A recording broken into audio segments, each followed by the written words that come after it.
अयोध्यावासी, अवधवासी प्रभू रामचंद्रजी प्रागट्याचा आनंद सगळे अवधवासी घेत आहेत. एक नाही, दोन नाही, 6 महिने आनंद उत्सव चालू आहे.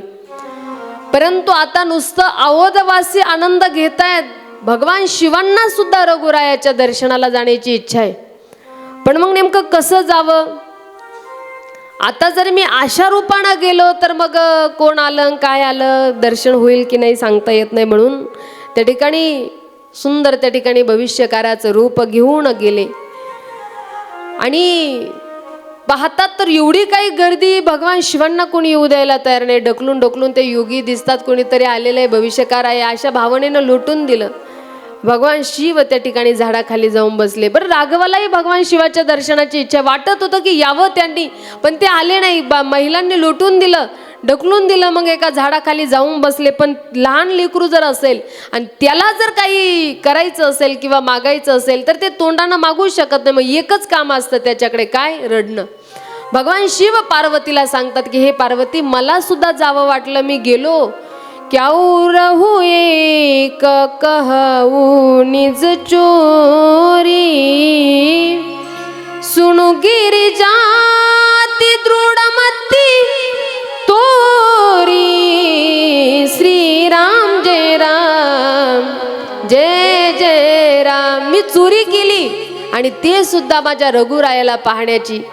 ज्या वेळेला मी पाहण्यासाठी गेलो, महिलांनी मला ढकलून दिलं, मी दूर जाऊन बसलो. पण रघुरायाला माझ्या मला रघुरायाला वाटलं की भगवान शिवांनी यायला पाहिजे. आणि मग त्यांनी रडायला चालू केलं. रडणं ज्या वेळेला रघुरायाचं चालू झालं, आता महिला मंडळी बऱ्याच असल्या की काही ना काही चर्चा निघते. बाई याला असं झालं असेल, तसं झालं असेल, बाहेरचं झालं असेल, याला दृष्ट झाली असेल.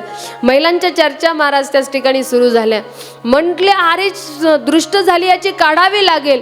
काढून पाहिलं पण दृष्ट उतरेना.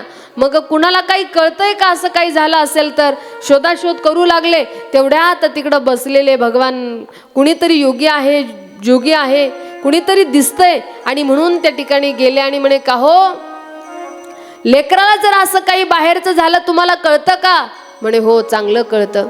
चला बरं सांगायला.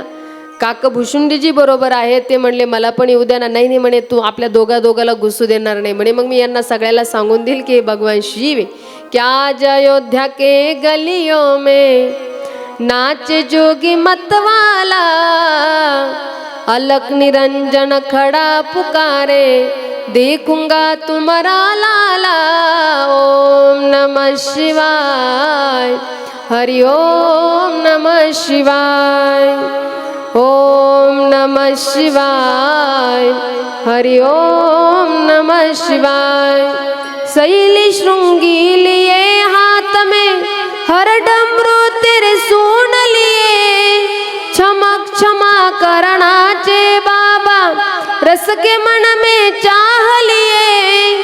पग के घुंघरू छम छम बाजे, कर में जपते हैं माला. अलक निरंजन खड़ा पुकारे, देखूंगा तुम्हारा लाला. मला फक्त कन्हई त्या ठिकाणी, मला फक्त राघवाला पाहण्याची इच्छा आहे. मग कशाच्या का माध्यमातून जाण्याची वेळ येऊ द्या. भविष्यकार तर भविष्यकार. पण काकू भुशुंडीजी म्हणले तुम्ही जा, पण मला पण येऊ द्या ना, मला पण बघायचंय देवाला. अहो म्हणले घुसायला जागा नाही, तुम्ही कसे येणार? आणि म्हणले मग मी यांना सगळ्याला सांगून देईल की हे भगवान शिवच आहे म्हणून. चला म्हणे तुम्हाला यायचं ना. मग त्यांनी सांगितलं बघा मी वृद्ध झालो, मला काय डोळ्याला व्यवस्थित दिसत नाही, हे माझी लिखापटी करणारे येऊ द्या यांना सुद्धा. मग काकू भुशुंडीजी सुद्धा गेले भगवान शिवांबरोबर. आणि भगवान शिव ज्या वेळेला गेले आणि रघुरायाची आणि भगवान शिवाची दृष्टादृष्ट झाली, दोघी एकमेकांकडे पाहून हसायला लागले. बायका म्हणतात बाई निश्चितच हा वयस्कर बाबा आहे, पण किती समजतं बघा बरं. नुसतं यांचा चेहरा पाहिला तरी रघुराय हसतायत. आणि मग सांगा बरं बाबा यांचं भविष्य. आणि मग भविष्य सांगायला सुरुवात केली. हो हे प्रत्यक्ष ब्रह्म आहे, हा परमात्मा आहे. बर बर बर बाबा अजून काय आहे यांचं भविष्य थोडं सांगाल का?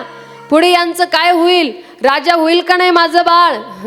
त्यांनी सांगितलं तसल्या रेषा काय अजून दिसत नाही. म्हणले भविष्य सांगून कशाला यांना दुःखी करायचंय. म्हणले पुढच्या रेषा मला काही जास्त दिसत नाही, पण हे प्रत्यक्ष ब्रह्म आहे एवढंच मात्र या ठिकाणी दिसत आहे. भगवंताच्या अजूनही लीला आपण या ठिकाणी पाहणार आहोत. आता मात्र भगवान परमात्मा लहानचे मोठे होऊ लागले आणि त्यांचं नामकरण करण्यासाठी वशिष्ठ जे आलेले, वसिष्ठ जी आहेत त्यांच्या माध्यमातून खरं तर विभांडक ऋषीचे पुत्र शृंगी त्यांनी यज्ञ केला. यज्ञातून फल निघालं, राण्यांना विभागून दिलं, संतान झालं. पण आता सगळं काही कार्य झालं, आनंद जीवना खरं तर आनंद गगनात मावेना. एक नाही दोन नाही तर आज 4 संतान आहे. सुमित्रेला 2 झाले, कैकेयीला 1 झाला, कौसल्य मातेला रघुराया झालेले आहे. पण रघुरायाच्या जन्माचा आनंद फक्त अवधवासियांनाच झाला यात नवल नाही. पृथ्वीला, वाऱ्याला, पर्वताला, नद्यांना, जंगलांना सर्वांना आनंद झालेला आहे. सूर्यजीला विचारलं, ओ सूर्यजी तुम्ही आनंदी झालात याचं कारण? सूर्यानं उत्तर दिला, रे आज दुपारी 12 वाजता ज्याचा जन्म झाला तो साक्षात माझ्या वंशात जन्माला आला, सूर्यवंशामध्ये, म्हणून मी आनंदी. वाऱ्याला विचारलं, पवनजी अहो आपण आनंदी झालात याचं कारण? पवनजींनी उत्तर दिला, रे आज दुपारी 12 वाजता ज्याचा जन्म होणार आहे तो 14 वर्ष वनवासाला जाणारे, रावण त्याची सीता पळून नेणारे, पण त्या सीतेला आणण्याचं सगळं कार्य, शोधाशोध करण्याचं कार्य माझा पवन पुत्र हनुमान करणारे, म्हणून मी आनंदी. पर्वतांना विचारलं, तुम्ही तर जड आहात, तुम्ही आनंदी झालात? पर्वतांना उत्तर दिला, रे आज दुपारी 12 वाजता ज्याचा जन्म होणार आहे तो 14 वर्ष वनवासाला जाणारे, रावण त्याची सीता पळून नेणारे, आणि त्या सीतेला आणण्याकरिता हे सैन्य समुद्राच्या पलीकडे न्यावं लागणारे. पर्वत सांगतात आमच्या मुली लग्न होऊन सासरी गेल्या म्हणजे समुद्राला जाऊन मिळाल्या, पण तो पूल बांधण्याकरिता आम्हाला उचलून त्या ठिकाणी टाकणारे, म्हणजे आम्हा बाप आणि लेकीची भेट त्या ठिकाणी होणारे, म्हणून आम्ही आनंदी. म्हणजे विशेषत्वानं भिन्नता आहे. रामाच्या जन्माची भिन्नता आहे आणि कृष्ण कन्हैयाच्या जन्माची भिन्नता आहे. किती अवतार कार्यामध्ये भिन्नता आहे. रामाचा जन्म दुपारी 12 वाजता आणि कृष्णाचा जन्म रात्री 12 वाजता. पण भगवंताला एकच करायचं होतं की जी रात्री नाराज झाली होती की देवा तुम्ही माझ्या वेळेला जन्माला आले नाही, तर एका जन्मामध्ये आनंदी केलं की एका वेळेला रात्रीच्याला आले आणि एका वेळेला दुपारच्या 12ला आले. पण ही नवमी जी होती ती नाराज, बाकीच्या ज्या तिथ्या होत्या त्याही नाराज झाल्या. त्यावेळेला भगवंतांना अष्टमी तिथी नाराज झाली तर तिला सांगितलं त्या ठिकाणी द्वापार युगामध्ये त्या तिथीला मी खरं तर प्रगट होणार आहे. आणि म्हणून जी कोरी होती नवमी तिला भगवंतानं स्वीकारलं आणि दिवसाला त्या ठिकाणी महाराज प्रसन्न केलं. दुपारच्या 12 वाजता रघुरायाचा त्या ठिकाणी अवतार कार्य झालेलं आहे. त्यामुळं आता दिवसेंदिवस आनंद उत्सव सगळेजण घेत आहेत. पण आता लेकराचं अयोध्यवासियांनी त्या ठिकाणी आनंद उत्सव 6 महिने साजरा केला, बरेच दिवस झाले. आता रघुराया वाढतायत, आता नामकरण खरं तर लेकराचं झालं पाहिजे आणि गुरु वसिष्ठांच्या माध्यमातून त्या ठिकाणी नामकरण करायचे. आणि म्हणून दशरथ जे आपल्या रघुरायाला घेऊन बसलेले, दशरथजींच्या मांडीवरती ज्या वेळेला रघुरायाला पाहिलं आणि ते प्रसन्न वदन त्या ठिकाणी पाहिलं आणि त्यांचं नावच त्या ठिकाणी घोषित केलं की राम सगळ्यांच्या जीवनामध्ये आराम प्रदान करणार आहे, म्हणून याचं नाव होईल राम. राम नाव खरं तर आपल्याला राम जरी म्हणलं तरी कुठंतरी शांती मिळते, जीवनाला मनाला आनंद समाधान प्राप्त होतं. असं भगवंताचं नाव आहे राम, सगळ्यांच्या जीवनामध्ये आनंद प्रदान करणारा. आणि हा नुसता आनंद देत नाही तर हा खरं तर सुखाची असणारी राशी आहे, आनंदाची रास खरं तर या भगवंताजवळ. गोस्वामीजी वर्णन करतात जसं पाण्याचा समुद्र असतो ना, तसा हा राघव म्हणजे आनंदाचा समुद्र आहे की जो आनंद सिंधू सुखराशी सिकरते त्रैलोक सुपाशी, जो सुखधाम राम असनामा अखिल लोक दायक विश्राम. प्रत्येकाच्या जीवनामध्ये विश्राम प्रदान करणारा, आराम प्रदान करणारा हा राम. बऱ्याचजींचं नामकरण करायचे, यांचं नाव ठेवायचं वेळेला बघतायत काय नाव ठेवलं पाहिजे. सगळ्यांचं भरण पोषण करणार आहे आणि म्हणून त्यांचं नाव ठेवलं भरत. त्या ठिकाणी आता नामकरण करायचंय लखनजींचं, काय नाव ठेवायचं लक्ष्मणजींचं असं विचारच करत होते. पण कधी कधी काहींमध्ये ते गुण असले की माणसाला, कृष्णाचे काही लेकरं फार खोडकर असतात बघा, मग आपण त्याला म्हणतो ह्यो कृष्णासारखाच खोडकर आहे ना, मग त्याचं नाव बायका कृष्ण ठेवतात. आणि खरं तर हे आपल्याकडंच आहे. बंटीन, बबलीन, स्वीटीन, डबली, काय नावं ठेवतील सांगता येत नाही. काही नावं ठेवतात आपल्याकडं. खरं तर नाव असे ठेवले पाहिजे ना की देवाच्या नावावर ना आपल्या लेकरांचे नाव असले पाहिजे. आजमिळाची कथा ऐकली ना तुम्ही भागवतामध्ये. कान्यकुब्जे दिव्य कसित दासी पती रजा मिलह नाम्रा नष्ट सदाचारो दास्या संसर्ग दूषित. एका खरं तर स्त्रीच्या मागे लागून त्याचं जीवन खराब झालं, वाईट झालं. तो असणारा आजामिळ, त्याला 9 मुलं झाली होती आणि दावा होणार होता. त्यावेळेला साधूंनी त्याला सांगितलं होतं तुझ्या लेकराचं नाव नारायण ठेव. पण लेकराचं नाव शेवटच्या क्षणाला घेतलं होतं त्यानं. ज्या वेळेला यमदूत नेण्यासाठी आले आणि त्याच्या नारायण नावाचा जो मुलगा होता त्याच्यावरती फार प्रेम होतं. फक्त एकदाच मला नारायण नारायण म्हणलं की स्वयं देवतांचे पार्षद आले. ही देवाच्या नामाची ताकद आहे. म्हणून लेकरांची नावं देवाच्या नावावरनं ठेवत चला. आणि काही काहींचं नाव परिचय देत असतं बरं, की ते गुणच तसे असतात बरं का. लक्ष देऊन ऐका. एका व्यक्तीला गावामध्ये सगळे लोक मूर्खचंद्र म्हणायचे. काय मूर्खचंद्र. आता बरेच दिवस झाले कोणी बोललं की मूर्खचंद्र मूर्खचंद्र, ते वैतागलं. ते मला गावातच राहायचं नाही, आपण गाव सोडून जाऊ म्हणले कुठंतरी. मग त्यानं म्हणजे 10-20 किलोमीटर नाही गेला, 1000-2000 किलोमीटर दुसऱ्या गावाला निघून गेला. म्हणले बस आता इथं आपलं नावही कुणाला माहिती नाही आणि आपल्याला इथं कोणी मूर्खचंद्र आता नावच ऐकायला कधी येणार नाही. म्हणून तो 2000 किलोमीटरवरती गेला. माया हो, बायका अशा एका टाकीवरती पाणी भरत होत्या आणि आता हा मागे उभा होता म्हणून नळ असा चालूच ठेवला पुढच्या महिलेनं. तिचं पाणी भरलं आणि ती निघून गेली. पण हा पाठीमागे उभा होता. हा नळाजवळ आला, पाणी पिला आणि त्या नळालाच काय म्हणे, आत्ताच्या आत्ता बंद हो म्हणे. मी जर तुला हात लावून चालू केलं नाही तुला आत्ताच्या आत्ता बंदच व्हावं लागेल. ती मागची महिला म्हणली आता हा नळ ही कसा बंद होईल. मग ती त्याला म्हणली ओ मूर्खचंद्र चला बाजूला व्हा. बाजूला व्हा म्हणलं. ते म्हणले अरे मी मूर्खचंद्र, ही तू माझ्या गावातून आली का काय म्हणे. म्हणे गावातून नाही आले. म्हणे काय झालं. अरे सगळं गाव मला तिथं मूर्खचंद्र म्हणत होतं, त्याच्या सुटकेतून इथं आलो तर 2000 किलोमीटर आल्यावरही तू मला मूर्खचंद्र म्हणती, म्हणून तू गावातून काही कॉन्टॅक्ट वगैरे झाला. ती म्हणे कॉन्टॅक्ट नाही, तुमचं कार्य सांगून देतं की तुम्ही खरंच मूर्खचंद्र आहात म्हणून. तसं काही काहींचं कार्यच असं असतं, ते नावानुसार खरं तर कार्यानुसार त्यांचं नाव ठेवलं जातं. त्याला मूर्खचंद्र म्हणायचे पण त्याचं कार्यच मूर्खासारखं होतं. अगदी नावं आपले ठेवले जातात त्या गुणावरनं. आज लखनजींचं नाव ठेवायचं काय ठेवायचं, अरे ज्याचे लक्ष रघुरायाचे चरण आहे. आणि म्हणून त्या ठिकाणी नाव ठेवलं लखन, लक्ष्मण. आणि लहाने जे आहेत ते छोटेसे शत्रुघ्न जे आहेत की शत्रूचा विनाश करणारे आहे म्हणून नाव ठेवलं शत्रुघ्न. असे बालकांचे नामकरण झाले. गोस्वामीजी वर्णन करतात नामकरणाचा विधी झाला. परंतु आता मात्र भगवान रघुराया वाढू लागले आणि वाढता वाढता त्या ठिकाणी इकडं जा तिकडं जा रांगू लागले, खिळू लागले की आऊआ दुई बालक देखा, आऊआ दुई बालक देखा, आऊआ दुई बालक देखा, मति भ्रम मोर कियान विशेष, मति भ्रम मोर कियान विशेष, आऊआ दुई बालक देखा, मति भ्रम मोर कियान विशेष. श्री राम जय राम जय जय राम, श्री राम जय राम जय जय राम, श्री राम जय राम जय जय राम. आऊआ दुई बालक देखा, मति भ्रम मोर कियान विशेष, आऊआ दुई बालक देखा, मति भ्रम मोर कियान विशेष. श्री राम जय राम जय जय राम. प्रभू रामचंद्रजी त्या ठिकाणी आता रांगू लागले आणि माँ कौसल्याजी फार प्रसन्न आहे. केवढं गोड बालक, ज्याच्याकडे पाहिलं की समाधानच वाटावा, आनंदच वाटावा. आणि लेकरू घरामध्ये असलं की घरातलं वातावरण, घर खरं तर गजबजलेलं राहतं, पण जिथं प्रत्यक्ष ब्रह्म राहतंय तिथला आनंद काय असेल. आणि म्हणून मैया फार आनंदी आहे.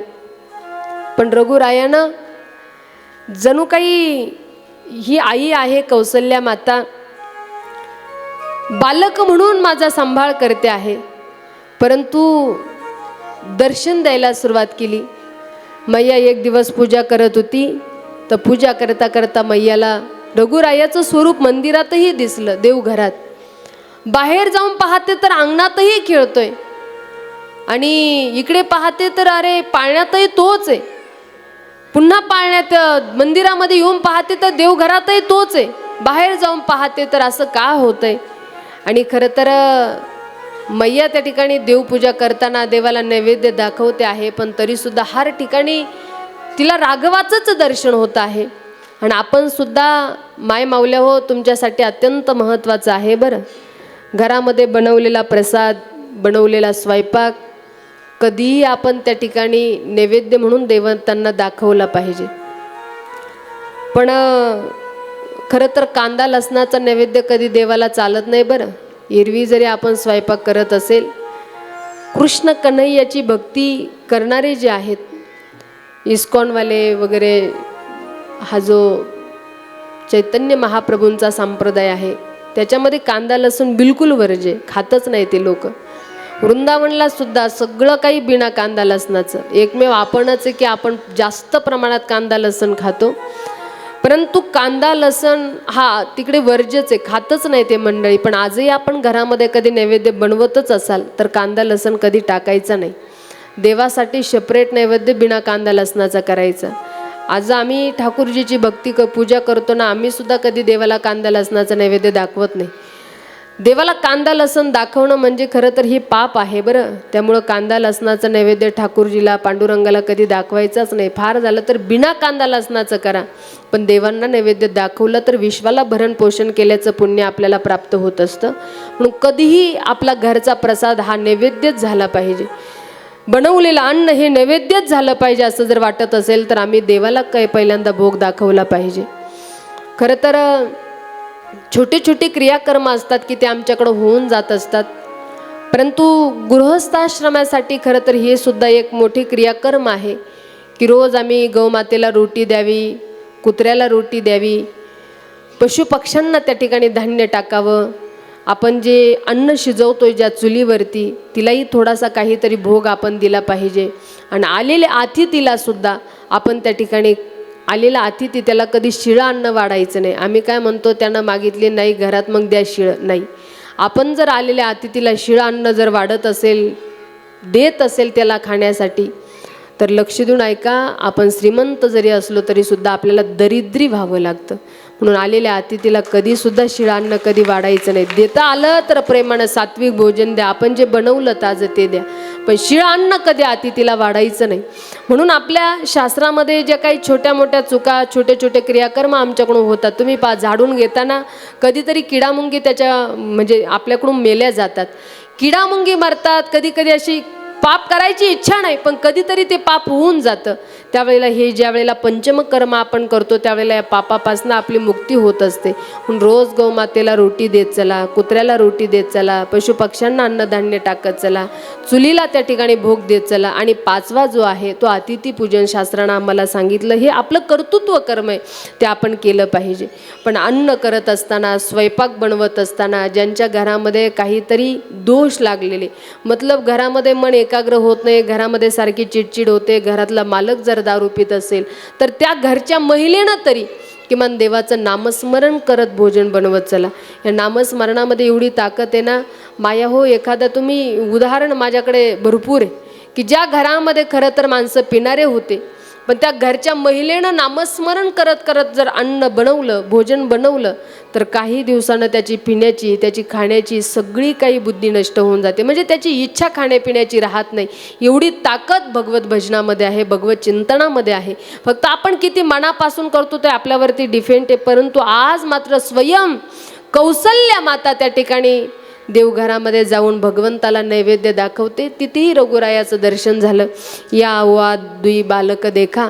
आता भगवान परमात्म्याचं दर्शन आईला होत आहे. खरं तर आई समाधानी कौसल्या माता, पण भगवान परमात्मा आता मोठे होऊ लागले. आता भगवंताला खरं तर ज्ञानाची गरज आहे, विद्याध्ययनाची गरज आहे. आणि म्हणून त्यांना त्या ठिकाणी गुरुगृही पाठवायचं ठरलं. आणि म्हणून गोस्वामीजी वर्णन करतात की गुरु गृह गये पडन रघुराई, गुरु गृह गये पडन रघुराई.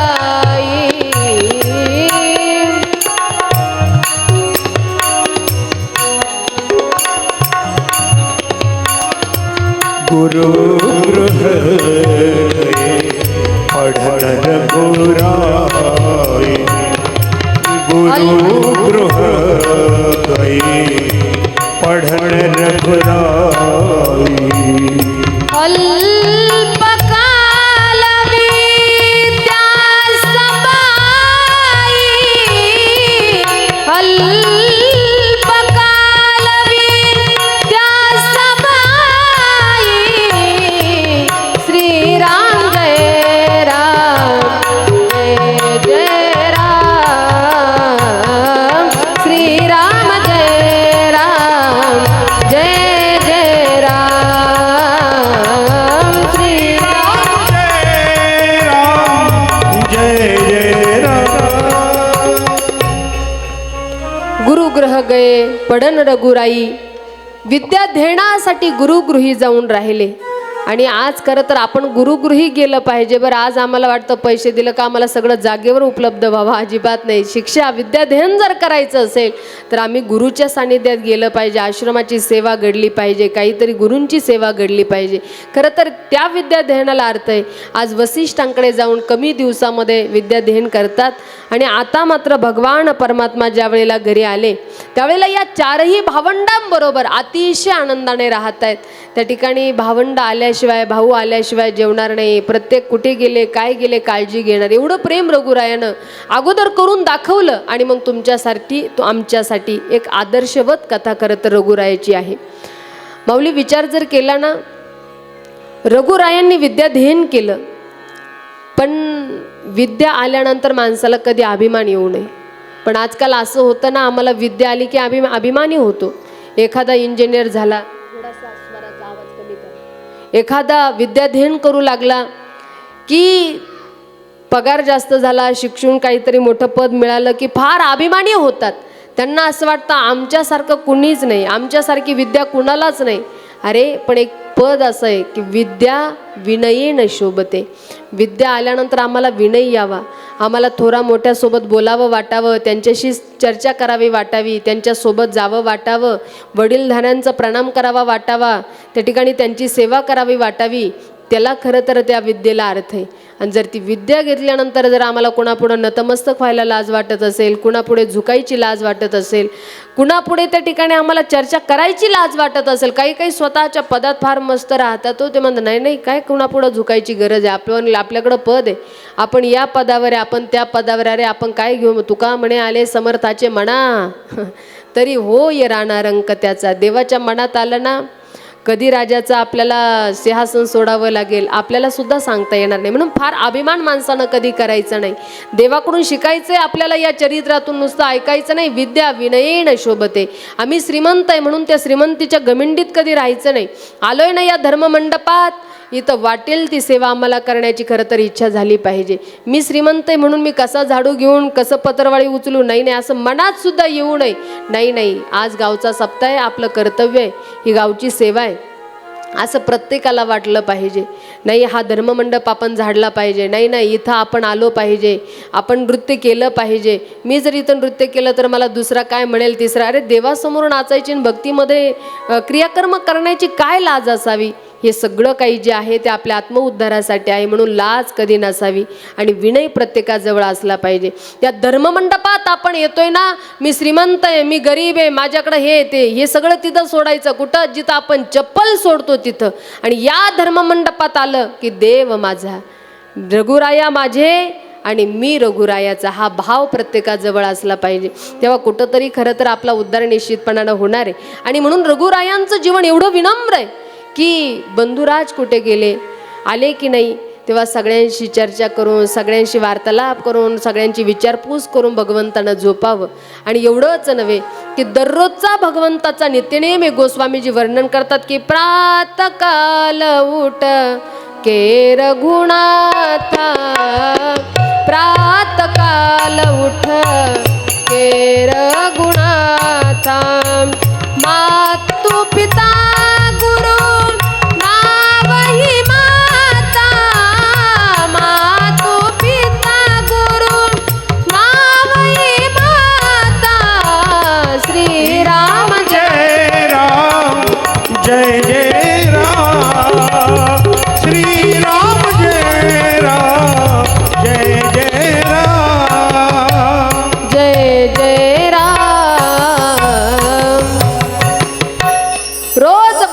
झोपताना उठावं आणि उठल्याबरोबर स्नान वगैरे झालं की माता पित्याच्या चरणाला वंदन करावा. महाराज किती शिकण्यासारखं आहे बरं रामकथेतून.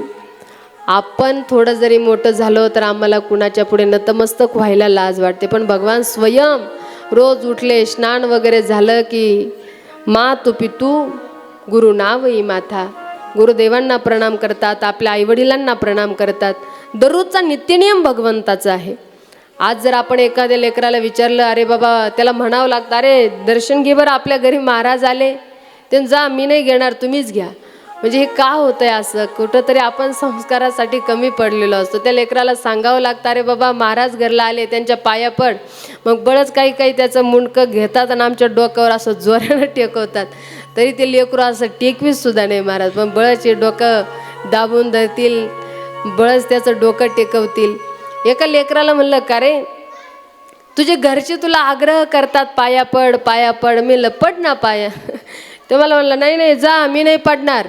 अरे म्हणलं, पण का बरं? मला माय आईबाप पडते का कधी त्यांच्या मायबापाच्या पाया? म्हणजे लेकरं आज आपल्या पुढचे आहेत. बरं, आपल्याला आपल्या लेकरांकडे हे संस्कार राहावे असं वाटत असेल तर पहिल्यांदा आपल्याला ती कृती करावी लागेल. त्यांच्यासमोर आपण सुद्धा आपल्या वडीलधाऱ्या व्यक्तींच्या चरणावर आपल्याला झुकावं लागेल आणि तेव्हा कुठंतरी ही नम्रता आपल्या लेकरांमध्ये येणार आहे. म्हणून जीवनामध्ये आम्हाला यशस्वी पाऊल जरी उचलायचं असेल, बरं का, माझ्या तरुण दादांना तर मी नेहमी सांगते, तुम्ही इतरत्र कुणाच्या पाया पडा नका पडू, पण कोणतंही जीवनामध्ये यशस्वी पाऊल उचलण्यासाठी सगळ्यात पहिल्यांदा आशीर्वाद आपण आपल्या मायबापांचे घेऊन जा. निश्चित आपण आपल्या जीवनामध्ये यशस्वी झाल्याशिवाय राहणार नाही. आज आम्ही कथा कीर्तन करतो ना, तुम्हाला वाटत असेल हे नेहमी लोकांना सांगता की काय, असं नाही. मी स्वतः कधी घराच्या बाहेर निघताना म्हणजे आमच्या आईच्या पाया पडल्याशिवाय, देवाच्या पाया पडल्याशिवाय, आम्ही पुरीसुद्धा, आमच्या संस्थेचा नियमच तो आहे की कुणीसुद्धा दर्शन घेतल्याशिवाय आश्रमाच्या बाहेरच पडणार नाही. रामकृष्ण हरी म्हणल्याशिवाय आश्रम सोडणारच नाही. कारण का, या माध्यमातून आमच्याकडं आलेला व्यक्तीसुद्धा आम्ही कधी हाय नाही बाय नाही काहीच नाही. कुणी बाय जरी म्हटलं तर आम्ही म्हणत असतो रामकृष्ण हरी म्हणा.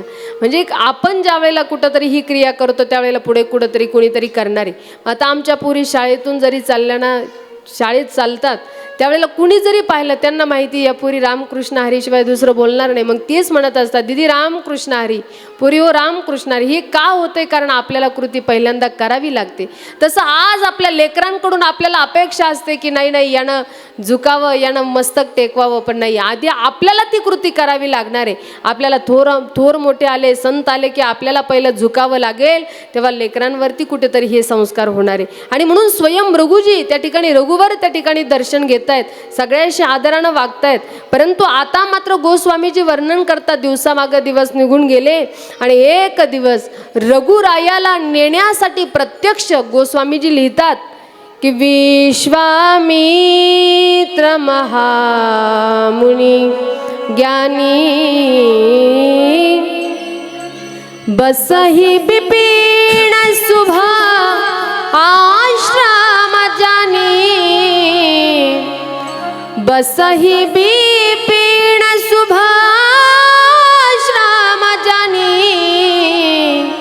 श्री राम जय राम जय जय राम, श्री राम जय राम जय जय राम. भगवान त्या ठिकाणी महाराज भगवान राघवेंद्र सरकारला नेण्यासाठी प्रत्यक्ष विश्वामित्रजी आले. वसिष्ठजी विश्वामित्रजी ज्या वेळेला आले त्यावेळेला का बरं आले असतील? ते फार मोठी यज्ञवनामध्ये करतायत, पण त्या यज्ञामध्ये मारीचे सुभाऊ फार त्यांना त्रास देत आहेत आणि म्हणून ते स्वयं भगवान राघवेंद्र सरकारला नेण्यासाठी आले. आणि दशरथजींनी आल्याबरोबर स्वागत केलं. या गुरुदेव तुमचं स्वागत आहे. त्यांचे चरण धुतले, आनंदानं सगळ्या जणांनी त्यांचं दर्शन केलं. तुम्ही आज येणं केलं कशासाठी? म्हणले मी आज आलोय तर म्हणले फार त्या ठिकाणी मारीचे सुबाहू यज्ञ करतोय पण यज्ञ करू देत नाही. काय करतात ते? मांसाचे तुकडे आणून टाकतात यज्ञामध्ये, मला त्रास होतोय त्यांचा. म्हणे मग तुम्ही बरं झालं आलात, किती सेना घेऊ सोबत सांगा, का मी स्वयं बाणानं मारू? म्हणले बाण तर मी मारू शकतो, मी मारणाऱ्यासाठी नाही तर मी तारणारा नेण्यासाठी आलोय. मी प्रत्यक्ष राघवेंद्र सरकारला नेण्यासाठी आलो. हे शब्द ऐकले की दशरथजीचे नेत्र भरून आले. नाही नाही, सयास प्रयासानं मिळालेला पुत्र आहे मला आणि मी हा तुमच्या सोबत पाठवणार नाही. त्यांनी सांगितलं असं करू नका. खरं तर विश्वामित्रजींची मध्यस्थी वसिष्ठांनी केली आणि दशरथजींना सांगतात की नकार देऊ नका. खरं तर तुम्हाला संतान नव्हतं, पण या यज्ञाच्या कृपेनं तुम्हाला संतान झालेलं आहे, त्यामुळं तुम्ही नकार देऊ नका. त्यांनी सांगितलं माझे मागणे नव्हे नाही वित्त, माझे मागणे नव्हे प्राकृत, माझे मागणे रघुनाथ यज्ञ सिद्धार्थ कृत कार्य. हा यज्ञ सिद्धीला जावा याच्यासाठी मी तुमचा पुत्र मागण्यासाठी आलो. आता त्या ठिकाणी नकार दिला, पण वसिष्ठ जी मध्यस्थी करतायत सांगतात नकार देऊ नका. पण ते सांगतात की राघव को मैं न दूंगा, राघव को मैं न दूंगा, मुनिनाथ मरते मरते मेरे प्राण ना रहेंगे, मेरे प्राण ना रहेंगे. यहाँ दान करते करते तुम्ही जर माझाच पुत्र मला मागितला तर माझा प्राण राहणार नाही. पण वसिष्ठजींनी सांगितलं नकार देऊ नका. तुमच्या खरं तर तुम्हाला जे संतान झालं ते यज्ञाच्या कृपेनं झालेलं आहे. आणि मग पाठवलं. भगवान श्याम सुंदर ज्या वेळेला रघुराया गुरु वसिष्ठांबरोबर निघाले तर गेले आणि त्या ठिकाणी विदाई केली. दशरथजींच्या नेत्रात अश्रू आहे. कौसल्या माता त्या ठिकाणी राघवाला विदाई करताना दुःखी झाल्या. पण विश्वामित्र घेऊन निघाल्याबरोबर सगळ्यात पहिल्यांदा ताडका आली आणि ताडकेला पाहिलं तर मारणार तर त्या ठिकाणी ताडका आरडा ओरडा करू लागली. पण भगवंतांना सांगितलं हिला कसं मारू. खरं तर यत्र नारीस्तु पूजन्ते रमन्ते तत्र देवता. जिथं नारीचा सन्मान होतो, जिथं नारीचा आदर होतो, तिथं देवता राहतात असं वचन. आणि मीच हिला कसं मारू. पण एखादी स्त्री जर दुराचारी वागत असेल तर तिला खरं तर मारणं पाप लागणार नाही. आणि म्हणून भगवान परमात्मा त्या ठिकाणी ताडकाला मारतात. मारी सुबाहू जे आहेत फार वेळोवेळी त्या ठिकाणी यज्ञाला त्रास देत होते ना, त्यांनाही त्या ठिकाणी बिना टोकाच्या बाणानं मारलं. एकाला बाण मारला तर डायरेक्ट त्या ठिकाणी लंकेमध्ये जाऊन पडला. भगवंतानं मारीच आणि सुबाहूचा उद्धार केला.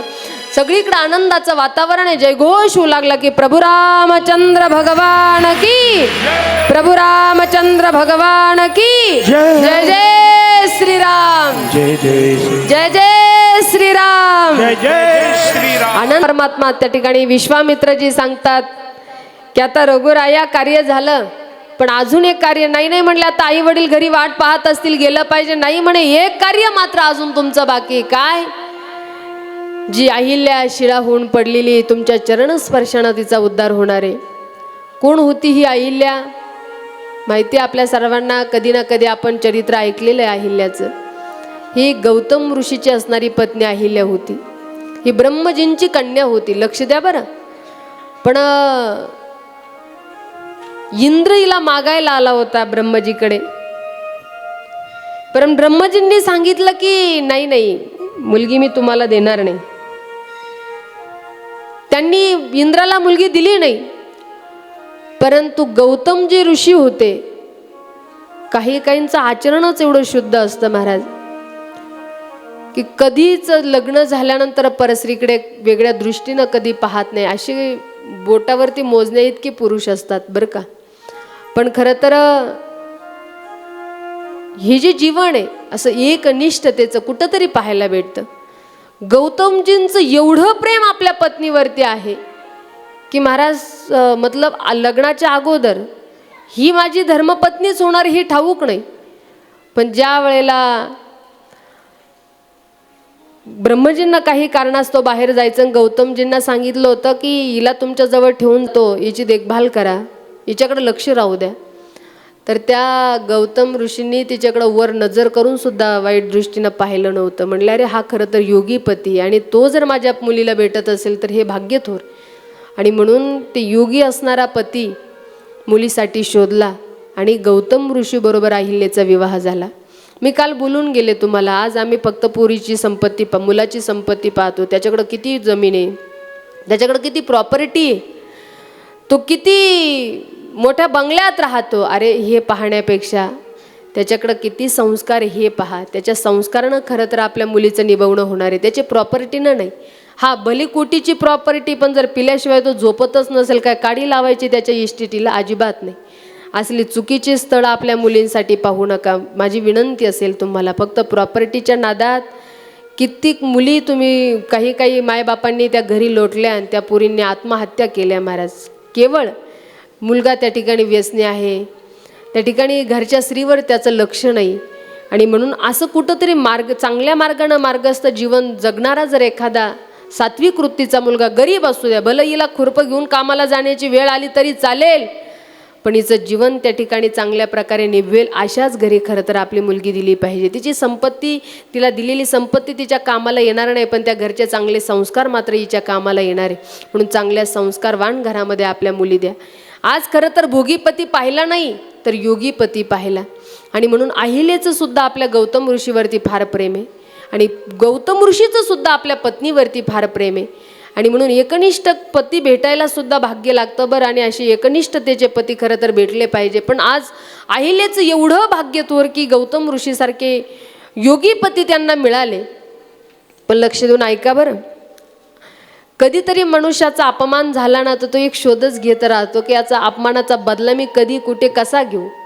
हे निश्चित त्याचं ठरलेलं असतं. इंद्राचा अपमानच झालेला होता की ब्रह्मजींनी आपली कन्या दिली नाही, आणि म्हणून त्यांना ठरवलं तर एक दिवस तरी या अपमानाचा बदला मी घेणार आहे.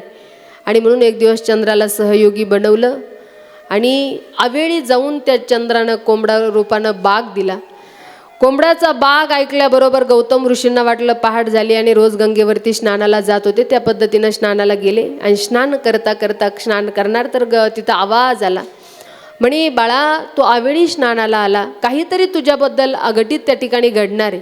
मग त्या ठिकाणी स्नान न करता निघून आले. अरे असं काय घडणार आहे? येऊन पाहतात तर चंद्राला त्या ठिकाणी सहयोगी बनून कोंबडा बनून बसलेला आहे, त्यानं बाग दिलेला आहे, आणि इंद्र त्या ठिकाणी पर्णकुटी लावलेली आहे. निश्चितच काहीतरी अघटित घडतंय असं मला गंगेनं सांगितलेलं आहे. आणि जाऊन पाहतात तर इंद्र त्या ठिकाणी गौतम ऋषींच्या पत्नीजवळ आहे, अहिल्याजवळ. राग आला महाराज गौतम ऋषींना, आणि त्या ठिकाणी चंद्रालाही शाप दिला आणि इंद्रालाही शाप दिला. इंद्रा पडली भग, चंद्र झाला काळा. शाप दिला, रे मूर्खा, माझ्या पत्नीवरती वाईट नजर ठेवून या ठिकाणी आलास, तुला लाज नाही वाटली?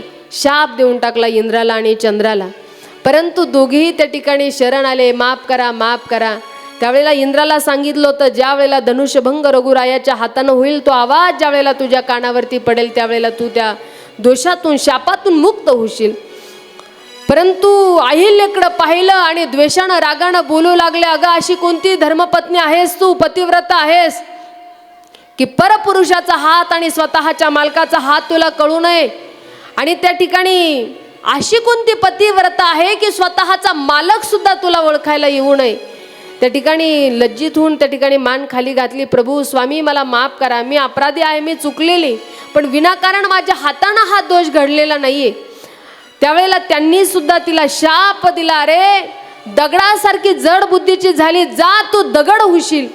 आता तो शाप तिनं शिरसावंद मानला. पण त्यांचा असणारा जो मुलगा आहे शतानंद, त्याच्याकडे पाहून मात्र अहिल्या रडू लागली. आपण तर खरं तर तुम्ही मला शाप दिला, मलाही तो भोगावा लागेल, पण आपल्या बाळाचं कसं होईल? आपल्या आईविना त्या लेकराला पोरकं व्हावं लागेल. परंतु आता गेलेला शाप माघारी घेता येणार नाही. आणि त्यावेळेला प्रत्यक्ष पतिराजानं सांगितलं गौतम ऋषीनं की ज्या वेळेला रघुरायाच्या चरण स्पर्श तुला होईल त्यावेळेला तुझा उद्धार मात्र निश्चित होणार आहे.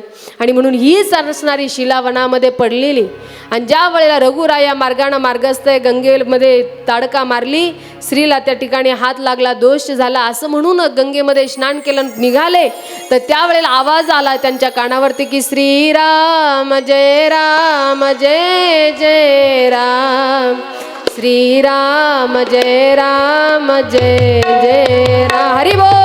श्रीराम जय राम जय जय राम.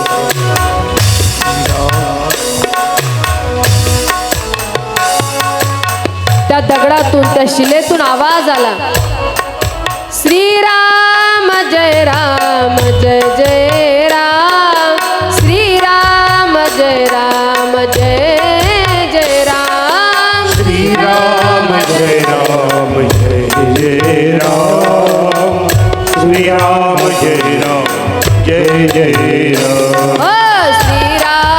जय राम जय जय राम हरी बोल. श्री राम जय राम जय जय राम श्री राम जय जय राम. श्री राम जय जय. जय रघुरैया की जय हो.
भगवंताचा चरण स्पर्श झाल्याबरोबर शिळा होती मनुष्य झाली.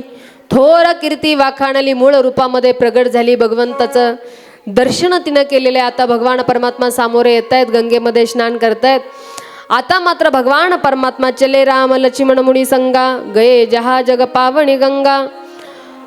विश्वामित्रजी त्यांना घेऊन आता जनकपूर नगरीमध्ये येत आहेत.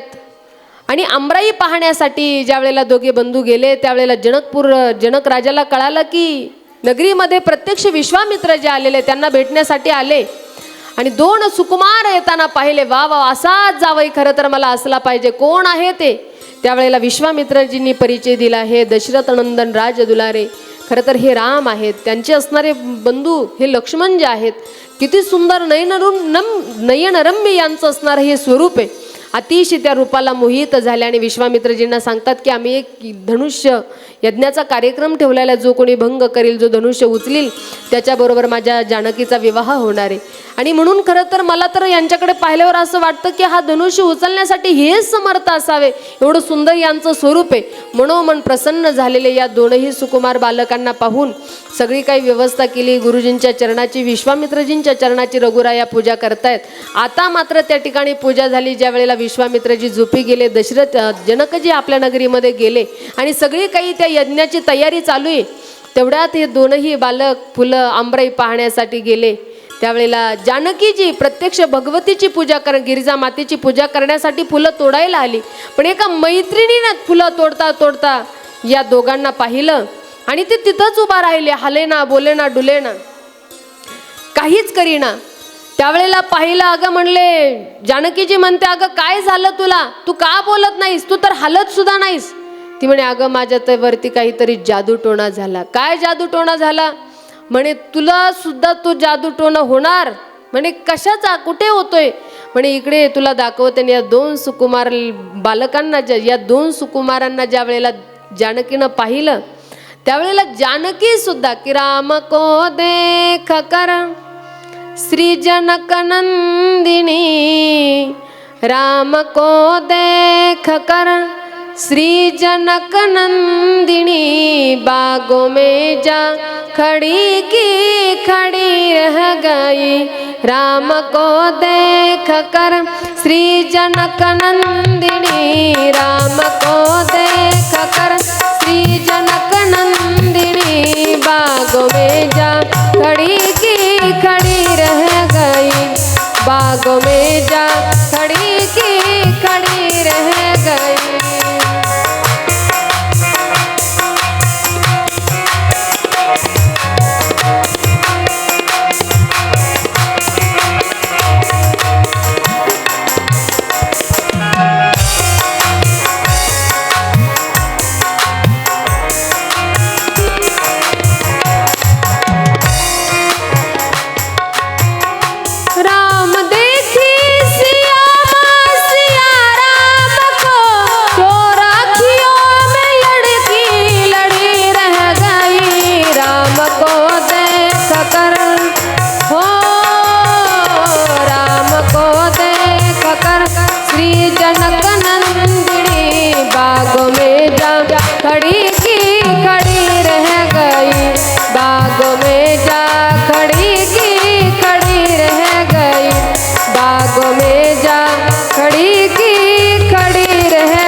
त्यांना पाहिलं आणि मोहित झाले. अरे हाच मला पतिरूपानं खरं तर भेटावा, अशी तिची मनोमन इच्छा आहे. गिरिजा मातेला प्रार्थनाच केली, हे गिरिजा माता, मी ज्या राजनंदन राज दुलारेला पाहिलं त्याच्या रूपाला पाहून मी मोहित झाले, खरं तर हाच मला पती मिळावा, अशी मनोमन मा भगवतीजवळ प्रार्थना केली. आता मात्र त्या ठिकाणी सगळे काही विश्वामित्रजी, राजे राजवाडे सगळे पोहोचले जनकपूर नगरीमध्ये. आणि विश्वामित्राचा पण त्या ठिकाणी जनक राजांचा पण जाहीर झालेला आहे की जो कोणी हा धनुष्य भंग करील, धनुष्य उचलील, त्याच्याबरोबर माझ्या जानकीचा विवाह होईल. आणि सगळ्यांची सिंहासनं लावलेले, सगळे सिंहासनं सजले धजलेले आहे, ढोल ताशे नगारे वाजतायत. जानकी मैयानं त्या धनुष्याचं पूजन केलं. आणि असं म्हणतात की एक वेळेला शेणानं सारून घेतल्या जाताना अगदी तशाच पद्धतीचं सारवण्यासाठी जानकी आल्या होत्या. पण तिनं तिचं धनुष्य एका हातात उचलला होता, म्हणजे एवढा बलाढ्यशाली धनुष्य पण एका हातात उचलला. तेव्हा कळालं होतं जनकजींना की अरे ही प्रत्यक्ष मा भगवती, आणि म्हणून जो कोणी हा धनुष्य उचलील त्याच्याच बरोबर माझ्या जानकीचा विवाह मी करील, असा खरं तर त्यांनी पणच केलेला होता. आणि म्हणून आज तिला सांगितलं याचं पूजन करा, आणि त्यांनी पण जाहीर केला जो धनुष्य भंग करील, धनुष्य उचलील, त्याच्याबरोबर माझ्या जानकीचा विवाह होईल. आणि मग सगळेजणांचं तिचं पूजन झाल्यानं सगळेजण सायास प्रयास करू लागले. पण काही जण पाहूनच म्हणायचे आपल्याच्यानं हा उचलल्या जाणार नाही. काही जण प्रयत्न करायचे पण कुणाच्यानं ते सफल होईना. आणि म्हणून त्या भर सभेमध्ये त्या ठिकाणी जनकजींना भलता राग आला. आणि जनकजी उठून उभं राहिले आणि जोरानं त्या ठिकाणी म्हणू लागले, अरे धनुष्य उचलण्यासाठी आलेले राजे राजवाडे एवढे तुम्ही आलात, पण याच्यामध्ये कुणी क्षत्रिय नाही का, कुणामध्ये एवढी शक्ती सामर्थ्य नाही का तो हा धनुष्य उचलू शकेल. ज्या वेळेला हे शब्द ऐकले त्यावेळेला लक्ष्मणजी उठून उभं राहिले. अरे म्हणले जर वेळ आली तर एवढं जनकपूर आम्ही उचलून समुद्रामध्ये फेकून देऊ एवढी शक्ती आमच्याकडे आहे, पण आम्हाला गुरुदेवांच्या आज्ञेशिवाय हे कार्य करता येणार नाही. असं म्हणल्याबरोबर विश्वामित्रांनी रघुरायांकडे पाहिलं. रघुरायांकडे पाहिल्याबरोबर रघुरायाला परवानगी गुरुदेवांची मिळाली आणि रघुराय उठून उभे राहिले. पण रघुराया उठून उभं राहिल्यानंतर प्रत्येक जणाला वेगवेगळ्या भावनेनं जशी भावना असेल तशी भगवान दिसू लागले. जाकी रही भावना जैसी प्रभू मुरत देखी तीन तैसी. प्रत्येकाला वेगवेगळ्या स्वरूपानं भगवान परमात्मा दिसू लागले. पण जानकी मैयाचा मात्र एक पण होता काय की आज रघुराया उठले पण निश्चित धनुष्य हेच उचलणारे. आणि त्यांची मनोमनच देवाशी प्रार्थना एकच होती की नगरी हो अयोध्यासी, रघुकुल सागराना हो, चरण हो राघव के जहाँ मेरा ठिकाना हो, लक्ष्मण सा भाई हो, कौसल्या माई हो, स्वामी तुम जैसा मेरा रघुराई हो, त्याग भरता जैसा सीता सी नारी हो, लवकुशा जैसी संतान हमारी हो. मनातून तिनं प्रार्थनाच गिरिजा मातेला केलेली.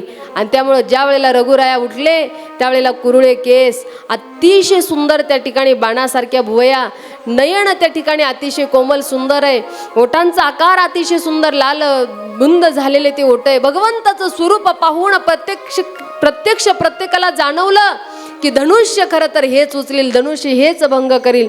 ज्यावेळेला रघुराया धनुष्याजवळ गेले आणि धनुष्याला हात लावला, हात लावल्याबरोबर धनुष्य भंग झाला आणि सगळीकडे एक जयघोष झाला. रामचंद्र भगवान की, रामचंद्र भगवान की, रामचंद्र भगवान की. भगवंतानं त्या ठिकाणी धनुष्य भंग केला. आता जानकीजींचा विवाह निश्चित आहे, परंतु विवाह करायचा आता जानकीजी वरमाला घेऊन समोर आली आणि त्या ठिकाणी सगळ्यांच्या उपस्थितीमध्ये जानकीजी वरमाला घालणार. तर तेवढ्यात महाराज भगवान परमात्मा उंच आहे, खाली वाकायला तयार नाही.